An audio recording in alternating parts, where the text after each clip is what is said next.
الحمد لله رب العالمين والصلاة والسلام على سيد الأنبياء والمرسلين محمد وعلى آله وأصحابه أجمعين. أما بعد فأعوذ بالله من الشيطان الرجيم. بسم الله الرحمن الرحيم. يا أيها الناس اتقوا ربكم الذي خلقكم من نفس واحدة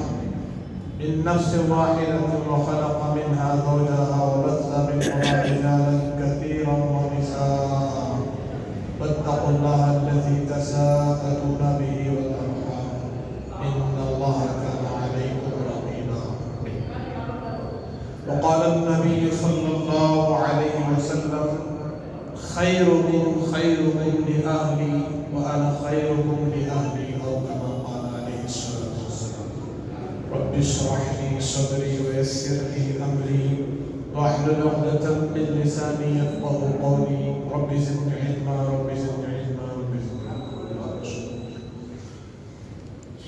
واجب الاحترام حضرات علماء کرام، بزرگوں، دوستوں اور ملت کے عزیز نوجوان، بس میں بھی 6-7 منٹ کی بات انشاءاللہ آپ کے سامنے رکھوں گا.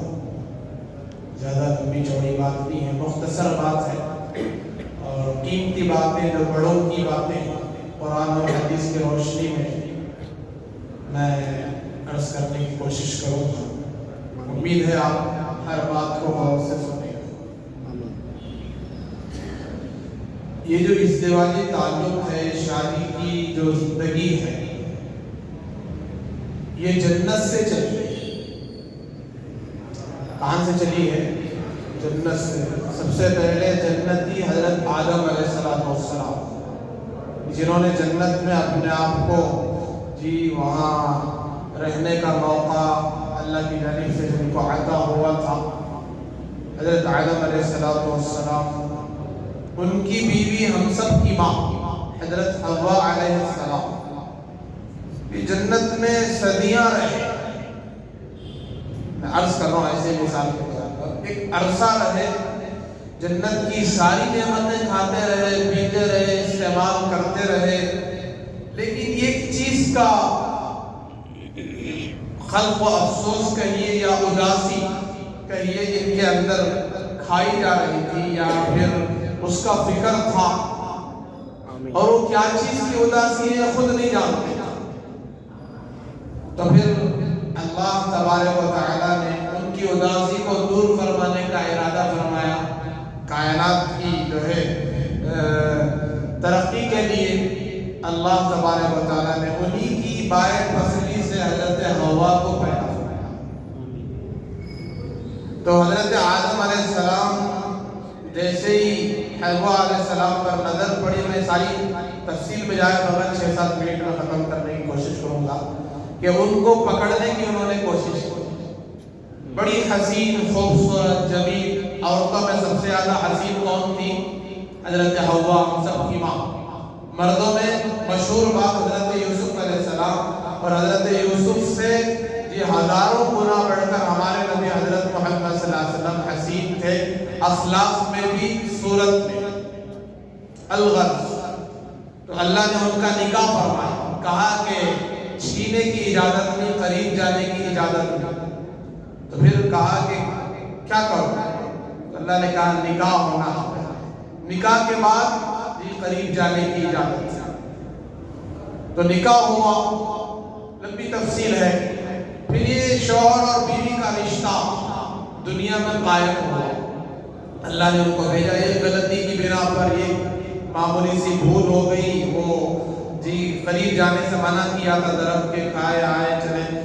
دنیا میں سب سے پہلا رشتہ شوہر اور بیوی کا، ماں اور باپ کا نہیں، شوہر اور بیوی کا. بعد میں ماں اور باپ کا. ان کی جب اولاد ہوئی تو پھر یہ ماں اور باپ بنی.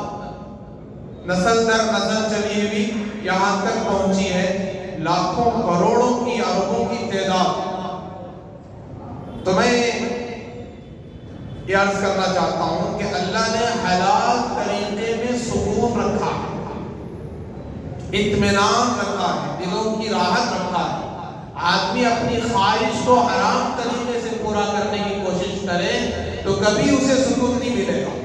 ایک بات. دوسری بات، نکاح تو ہو گیا شریعت کے مطابق، دین اور قرآن اور حدیث کے مطابق نکاح ہو گیا حلال طریقے کے مطابق، لیکن شادی کے بعد بھی بجائے اپنی بیوی سے محبت کرنے کے، بجائے اپنے بیوی سے تعلقات جوڑنے کے، بجائے اپنی بیوی سے الفت اور اس کے حقوق کی طرف بھی متوجہ ہونے کے، آدمی اس میں غفلت برت رہا ہے، تب بھی آدمی کو اس نکاح سے سکون نہیں ملے گا.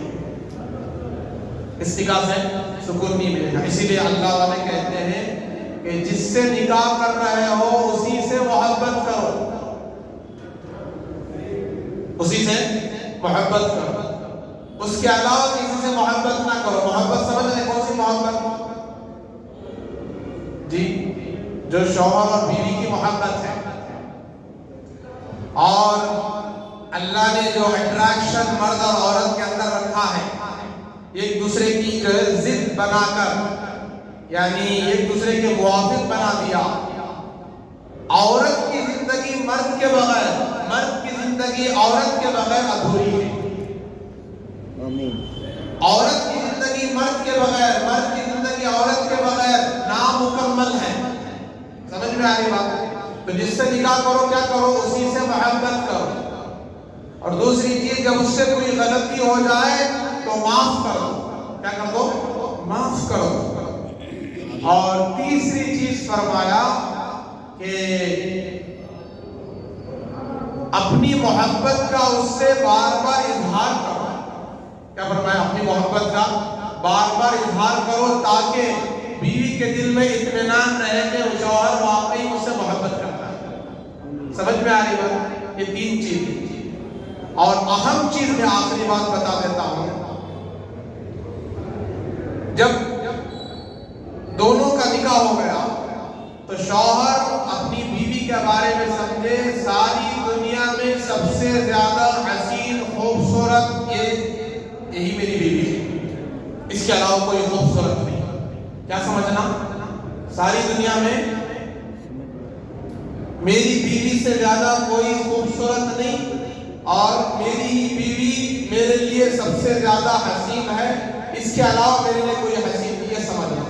اور بیوی بھی یہ سمجھنا کہ ساری دنیا میں سب سے زیادہ حسین خوبصورت میرا ہی شوہر ہے. سمجھ میں آ رہی بات؟ اب اس کا جو ہے رزلٹ نکال کے بتا کے بات ختم کر دیتا ہوں. خدا نہ خواستہ، خدا نہ خواستہ بد نظری کی عادت پڑ گئی. کس کی عادت؟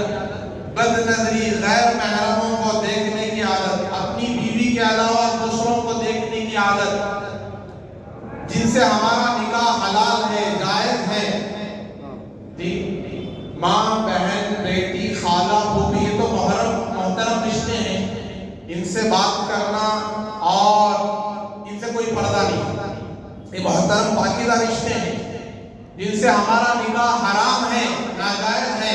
وہ کیسے رشتے ہیں؟ محترم رشتے. جن سے نکاح کرنا حلال ہے، وہ ان پر ہماری نظر پڑنے لگے، نامحرموں سے، نامحرموں پر پڑنے لگے نظر، تو اب احساس کمتری اور اللہ کی نعمت کی ناشکری پیدا ہوگی کہ آدمی سمجھے گا میری بیوی سے زیادہ یہ خوبصورت. پھر اس کو دیکھتے دیکھتے کسی اور کو دیکھے گا تو پھر کہے گا یہ اور خوبصورت، یہ اور خوبصورت. دیکھو شیطان ہے نا، شیطان گناہوں کو مزین کر کے پیش کرتا ہے، مزین سوال کر کے. راستے میں کوئی کالی کلوٹی جا رہی ہے یا بدصورت جا رہی ہے، ساولی جا رہی ہے، تو اس کو خوبصورت بنا کر پیش کرتا ہے. کیا بنا کر؟ خوبصورت بنا کر پیش کرتا ہے. تو جب آدمی اس کو دیکھتا ہے تو اپنی بیوی کا خیال ختم ہو جاتا ہے. لہذا اپنی نظر کی اتنی حفاظت کرے، اتنی حفاظت کرے کہ نفس کو مجبور کر دے نظر کی حفاظت کرنے پر. پھر جب اپنی بیوی پر نظر پڑے گی، خدا کی قسم کھا کر کہہ رہا ہوں، ممبر رسول ہے، اپنی بیوی سے زیادہ حسین خوبصورت کوئی نظر نہیں آئے. اور اپنی بیوی میں بہت زیادہ اللہ نے لذت پیدا کرنے کے، سکون پیدا کرنے کے یہی اصل معاشرہ ہے۔